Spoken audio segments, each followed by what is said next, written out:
here's one thing my wife and I were talking about this morning. Enthusiasm for something is completely different than having discernment about something. Because we were talking about someone we know is no doubt reading a book that they're really excited about it's a sensationalist biblical prophecy kind of thing, and how it changes someone's attitude to be. And I remember like back in the 90s with the Y2K thing, and I knew people that were like, oh, it was all gonna end, man. Yeah, and it was like people were getting rallied together around it. You know, there was a sacred name movement that was taken off. There was a what they call the Ephraimite, two house kind of thing.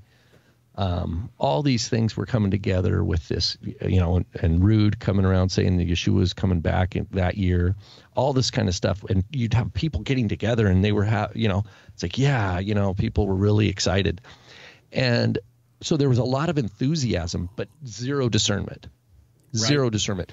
And that made me think, my wife's like, not a lot's changed. She's like, it reminds me of selfies. And I'm like, you're so right, where people die taking a selfie. And so I got on the internet and I realized you're gonna have to explain that to me. I had no clue what that meant. So a selfie is when, people who have smartphone, you like aim the phone back at you and you take a picture of yourself with a friend or maybe, some kind of mountain in the background or whatever. And so but over the last 6 years or 7 years, it apparently, according to what I looked at, over 250 people worldwide have died taking a selfie. That means their last thing was, you wonder what their thought, oh man, that was dumb, or do they know, taking a selfie. And so it's like, well, what is going on there? Well, their drive for this enthusiasm of, wow, I'm going to take a selfie right now, is completely isolated or divorced from any sense of discernment of safety and preservation of life. And it shows that humans, we can do that. We can be so enthusiastic for something. So do you get rallied out that we're driving off a cliff or something, and we don't. Do you think it's enthusiasm for self-involvement, or do you think it's enthusiasm of being recognized by others? Here's my thought. Tell me what you think on this. In terms of away from the selfie thing, but back to biblical, I know it's like, okay, someone's living their life. They say, yeah, I love God. I read my Bible, but I feel like I'm just kind of stuck. Like spiritually, I'm just kind of like stagnant, and I just, every day is kind of the same. And I don't really, it's like, I wish I need something new in my faith. I need something a little more. There could be more, and that's the person who's there. That's the target audience. That's the warm market for the sensationalist preachers. And what they do is they come and package a really good looking idea that has a lot of appeal and sensational flair and sizzle. And then what it does, it galvanizes some of those people to go, oh, this is what it is. And for a moment, they have this thrill of extra enthusiasm, like a little shot of drugs or something, like a caffeine boost, I don't know. And they're excited about this thing.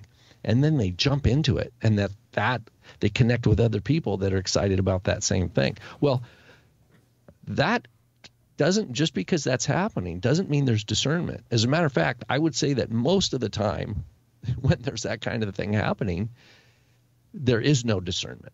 Right. And by discernment, I mean the healthy perspective that actually, like with the blood moons, the blood moons was a big one.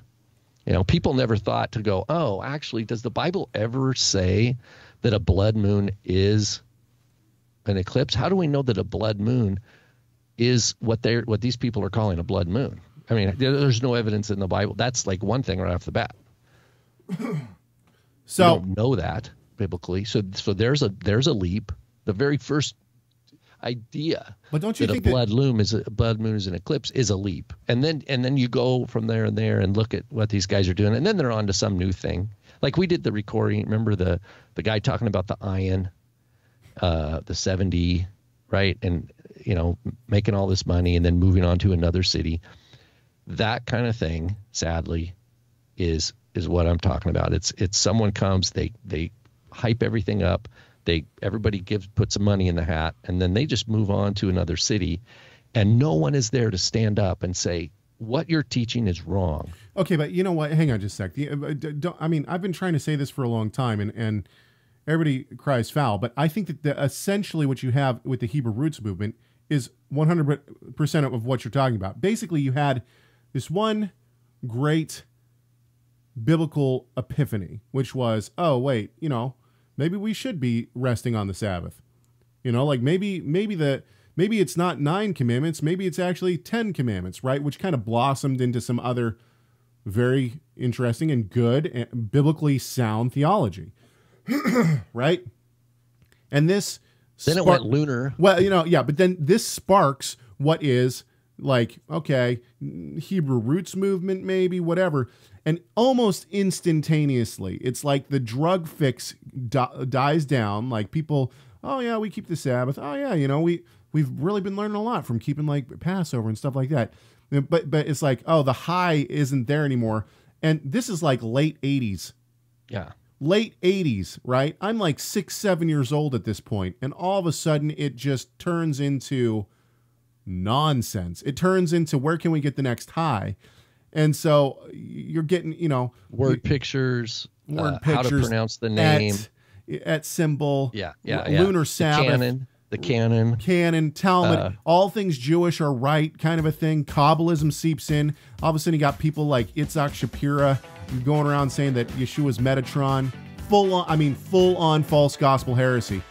Make sure to subscribe to our YouTube channel by clicking the subscribe button and check out more videos from Messiah Matters.